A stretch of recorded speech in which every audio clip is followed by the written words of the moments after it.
Assalamualaikum warahmatullahi wabarakatuh.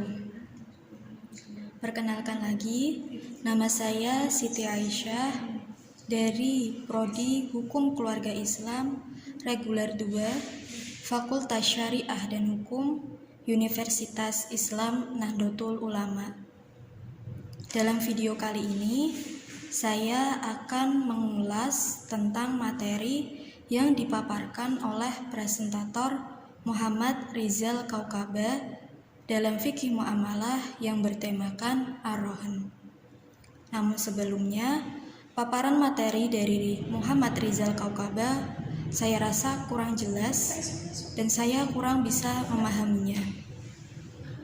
Karena hal tersebut, maka saya akan menjelaskan kembali tentang apa itu rohan, lalu manfaat dari rohan, rukun, syarat, dasar dari rohan. Rohan secara bahasa yaitu berasal dari bahasa Arab atau bisa diartikan dalam bahasa Arab as-subut dan al-habs yang berarti penetapan dan penahanan. Dalam istilah hukum positif, rohan adalah apa yang disebut sebagai barang jaminan, anggunan, rungguhan, cagar, cagaran, dan tanggungan. Menurut salah satu ulama yaitu Azhar Bashir, beliau memakai pengertian rohan yaitu sebagai perbuatan menjadikan suatu benda yang bernilai menurut pandangan syara sebagai tanggungan uang, di mana adanya benda tersebut menjadi tanggungan di seluruh atau sebagian utang dan dapat diterima. Dalam hukum adat, gadai diartikan sebagai menyerahkan tanah untuk menerima sejumlah uang secara tunai dengan ketentuan si penjual atau si penggadai tersebut tetap berhak atas pengembalian tanah jika sudah bisa menebusnya kembali.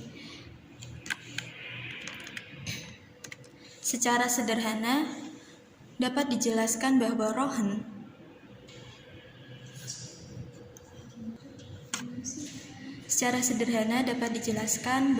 rohan adalah semacam jaminan hutang atau gadai. Pemilik barang yang menggadaikan barangnya disebut dengan rohin, dan orang yang mengutangkan yaitu orang yang mengambil barang disebut dengan murtahin, sedangkan barang yang digadaikan disebut dengan rohan. Adapun dasar hukum dari rohan atau gadai terdapat di dalam Al-Quran, hadis, dan juga ijma' para ulama.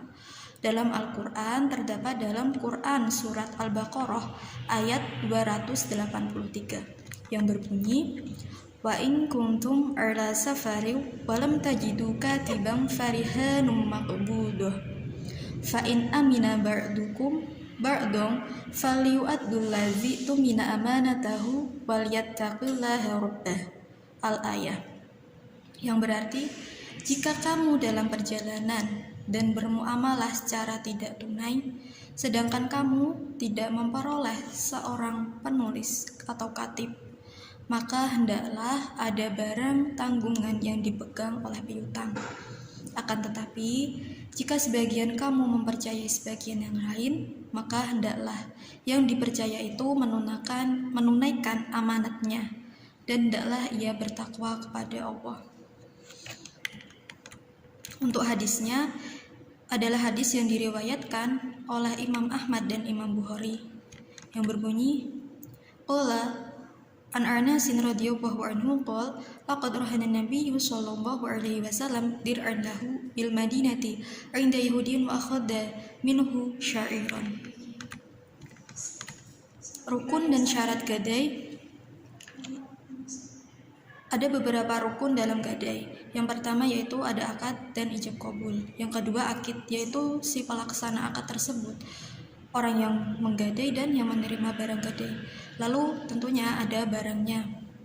Syarat rohan antara lain adanya rohin dan murtahin, bersyarat Pemberi dan menerima gadai disyariatkan, keduanya merupakan orang yang cakap untuk melakukan suatu perbuatan hukum sesuai dengan ketentuan syariat Islam, yaitu berakal dan juga balik. Syarat dari sigot tidak boleh memakai syarat atau dikaitkan dengan sesuatu. Jika memakai syarat tertentu, syarat tersebut batal dan rohan tetap sah.